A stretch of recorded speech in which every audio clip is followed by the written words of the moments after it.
Renowned historian Alfred McCoy. He is a professor of history at the University of Wisconsin-Madison. His latest book is called Cold War on 5 Continents, A Global History of Empire and Espionage. Dr. McCoy, thanks so much for joining us. Oh, thank you for having me, Alan. Dr. McCoy, in your newest book, Cold War on 5 Continents, you describe the United States as an empire in decline. What's led you to that view? The signs are manifest. You can see them domestically. Every empire in decline over the last 50 or 60 years has suffered a coup in which the disgruntled forces challenged the constitutional order. We had our coup on January 6, 2001. We've seen the emergence of a thundering populist calling for a reassertion of American dominance, American greatness. That's also a manifestation of American decline. But we're seeing more specifically in the Trump administration a series of political decisions that are accelerating a natural decline. Look, the United States has been the most powerful empire in the history of humanity for the past 80 years. And every empire has its ascent, and every empire inevitably has its decline. And we are on that long trajectory of decline. We've been that way since about 2002. And because we're such a powerful global hegemon, deeply embedded in the world system, our decline is longer and more complex than previous imperial declines, but it's ongoing. And the policies of the Trump administration are accelerating, unimaginable at pace, this process of decline. The first thing the Trump administration has done is it has broken the iron laws of geopolitics that were critical for the U.S. victory during the Cold War and were critical for the U.S. dominance of the world system in the decades after the Cold War. And that's very simple this. For the past 1,000 years, every would-be global hegemon has had to contest for control over the vast Eurasian landmass. Eurasia is home today to 70% of the world's population and productivity. That's 70%. 7 out of every 10 humans on the planet lives in Eurasia. Okay, so if you are going to be a world power, you have to be a power on the Eurasian landmass. The United States during the Cold War understood this. We were very careful to control what are called the axial ends of Eurasia. The NATO alliance gave us a perch on the west, and then we had 5 bilateral mutual defense pacts down the Pacific littoral from Japan, South Korea, the Philippines, all the way to Australia. And that gave us a perch on the eastern axial end of Eurasia. And from that, we were able to lay some rings of steel around that Eurasian landmass that isolated the Sino-Soviet bloc behind the Iron Curtain. And with them isolated, we just sat back and waited for them to collapse from within, in the case of the Soviet Union, and to make bad geopolitical decisions, the Soviet intervention in Afghanistan, and then the Soviet Union fall apart, and America won the Cold War, basically by doing very little other than maintaining that geopolitical position on the Eurasian landmass. And what President Trump has done, and he's been very explicit, you can see it in the November last year, the National Security Strategy, is he's saying the United States is withdrawing from the world, and we are going to become the dominant power in the Western Hemisphere. We're going to concentrate our forces. Trump has a kind of, like what I call a tricontinental strategy. This is something I explain in my book. Basically, Putin and Russia dominate the old Soviet sphere. China is allowed to dominate its periphery in East Asia, and we are correspondingly dominant in the Americas, okay? Which means that we are unilaterally surrendering. We're withdrawing in this new Cold War contestation for dominance over the Eurasian landmass. It is bizarre. And also, you know, President Trump is known to be very hostile toward NATO, and his recent grab for Greenland has really roiled the North Atlantic Treaty Organization, and I don't think it's ever going to be quite the same again. Al, I want to turn to what we call the global order, sometimes known as the rules-based order, or the whole concept of international law. You say about President Trump from the first day of his second term in office in January 2025, he set out to tear down the US-led global order and transform America's place in the world. And of course, this global order, it depends and relies on a very tenuous agreement between countries, things like the recognition of national sovereignty, of national borders, the primacy of resolutions that are undertaken by the United Nations. But when you say that, he's tearing down this global order, what is he doing, and how does it fit in with his idea of what he calls America First? Sure. First of all, the global order has two things. One, as you said, it's a kind of informal understanding. It's the rules of the game. And all rules have two things. One, the formal written rules and the understanding among the players, okay? Now, the written rules are clear. When the United States led the world in drafting a charter for the United Nations at San Francisco in 1945, there are two core principles enshrined in the UN Charter. One, the idea that all human beings have inalienable human rights, okay? And second, all those human beings have the right to live in their own nation. And that nation, or those nations, have inviolable sovereignty. No other nation is allowed to transgress the borders, the sovereignty of another nation.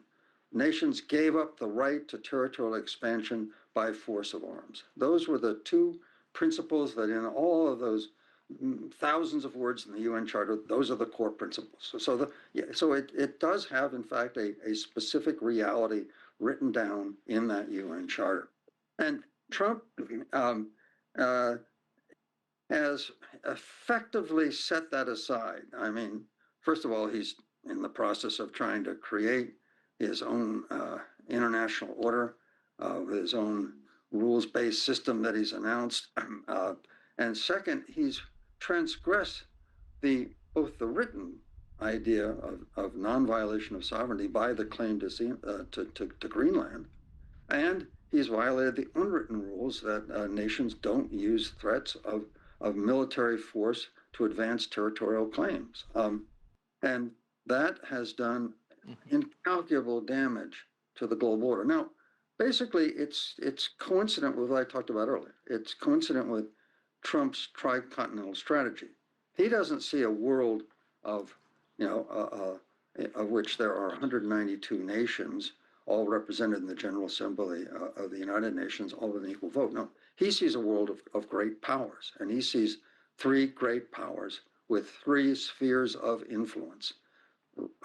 Russia dominating the old Soviet sphere, China dominant in East Asia, and the United States absolutely dominant in the Americas, with the right in the Americas, within its sphere, to exercise its power as it sees fit without any attention to either the unwritten rules of the game or the formal rules in the United Nations. And so at multiple levels, this is a transformation, a major rupture in the global order. President Trump has also shown a contempt for international law. He doesn't believe that he or the United States should be held accountable for what it does around the world. And to be clear, he's not the only one. We saw that with the previous Biden administration as well, and we see that with European leaders, with Israeli leaders as well, this complete disregard for what we call the rules-based order and for humanitarian and human rights law as well. And this has left a huge international vacuum on how these international laws are applied, how they are enforced in many ways. What impact is this having? Well, I think the most visible impact it's having is in the realm of trade. All right, when the United States presided over the construction of the United Nations in 1945, simultaneous with that, we also had the Bretton Woods Conference in 1944, and we created the International Economic Order, which had three key components. One, the International Monetary Fund, which regulates essentially currency transactions around the world. We had the World Bank, which was supposed to preside over the development of less developed nations. And the third, we had a third arena, which was it was called the GATT, General Agreement on Trade and Tariffs, which today is the World Trade Organization, and sets up rules for international trade. So essentially, this regulated international affairs. It regulated currency transactions, it regulated trade relations, and as a result, the average duties internationally among major trading partners went down from about 22% in 1945-46 to about 2% when Trump came into office. That was all the way down to 2%. So we essentially had a world of free trade based upon regulations. And Trump has, with his tariffs, has absolutely shredded, that key component of the international order. Now,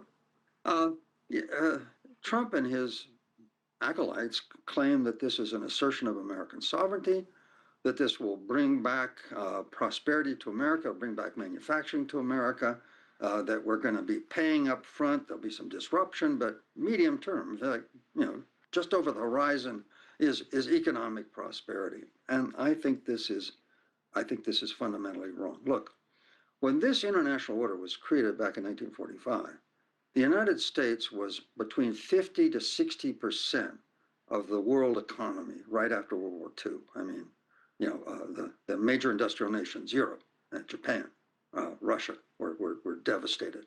We were the last economic power standing, and we had 6% of the world's population and about 50 to 60% of the world's economic productivity. We were an economic titan. If you wanted to trade, if you wanted development, you had to deal with America.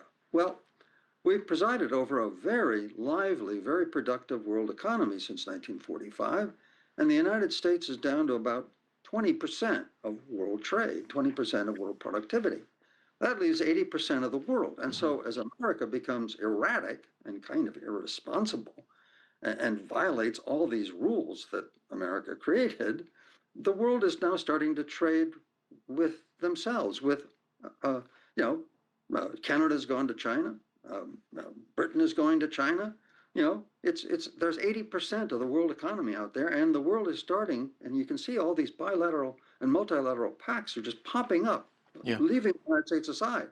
And so we are going to be left behind in the world economy. And once you add it up, the geopolitical bungling, the mismanagement of energy policy, and this absolutely bizarre, totally ignorant inability to grasp that we are in the midst of an energy revolution.